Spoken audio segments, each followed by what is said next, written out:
Hello everyone, আশা করি সবাই ভালো আছেন। তো আজকের আবহাওয়াটি খুবই সুন্দর, তাই আমি ভাবলাম যে আজকে আমি আপনাদের সাথে আমার বাসার উপরে যে আমি যে ছাদ বাগানটি করেছি, যেখানে বিভিন্ন রকম সবজি এবং অন্যান্য কিছু আছে, তো আপনাদেরকে আমি আজকের ভিডিওতে এগুলো দেখাতে চাচ্ছি। তো আজকে যেহেতু আবহাওয়াটা খুবই সুন্দর, দেখতে পাচ্ছেন চারদিকে অনেক বাতাস, এই কয়দিন অনেক রোদ ছিল, গরম ছিল, কিন্তু তারপরেও এই বাতাস চলে এসেছে। তো এই যে আমার বাগানের চলে আসলাম, এখানে আপনি যে পেঁপে গাছ দেখতে পাচ্ছেন, এছাড়াও আছে আপনার বিলাতি ধনিয়া গাছ। এছাড়া বিভিন্ন রকম আমার কাছে বিভিন্ন প্রজাতির মরিচ চারা রয়েছে, এগুলো মোটামুটিভাবে বড়, এগুলো গোল, এগুলো কালো আছে এবং আমার কাছে সাদাও আছে। এছাড়া সবজির জন্য আমি একটা সাইডে প্রায় সবজির বিভিন্ন রকম সবজির একটা সাইড কর্নার করেছি, যেখানে পুঁই শাকের বিভিন্ন ধরন আছে।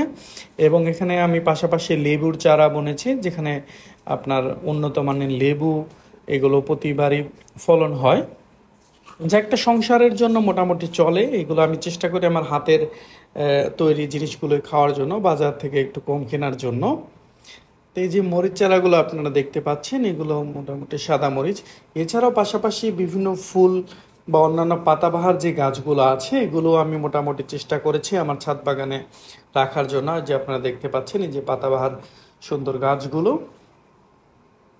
এগুলো রেখেছি। তো আর যারা এখনো আমাদের ইউটিউব চ্যানেলটি সাবস্ক্রাইব করেননি, অবশ্যই আমাদের ইউটিউব চ্যানেলটি সাবস্ক্রাইব করে আমাদের সাথে থাকবেন। আর অবশ্যই আপনারা চেষ্টা করবেন বিভিন্ন জিনিস, যে বিভিন্ন অনাবাদি জায়গাগুলো যেগুলো আছে, সেখানে বিভিন্ন রকমের গাছপালা এবং অন্যান্য জিনিসগুলো রোপণ করার জন্য। তো আমি বিশেষ করে বিভিন্ন শাক এবং প্রয়োজনীয় নিত্য প্রয়োজনীয় যে জিনিসগুলো আছে, সেগুলো মূলত করার চেষ্টা করেছি। তো আপনাদের কেমন লাগলো এটা অবশ্যই কমেন্ট বক্সে জানাবেন। আর আপনাদের কোনো প্রশ্ন থাকলে সেটিও চাইলে করতে পারেন। আর ভিডিওটি কেমন লেগেছে অবশ্যই আপনারা কমেন্ট বক্সে কমেন্ট করে যাবেন। তো আজকের ভিডিও এই পর্যন্তই, সবাই ভালো থাকবেন, ধন্যবাদ।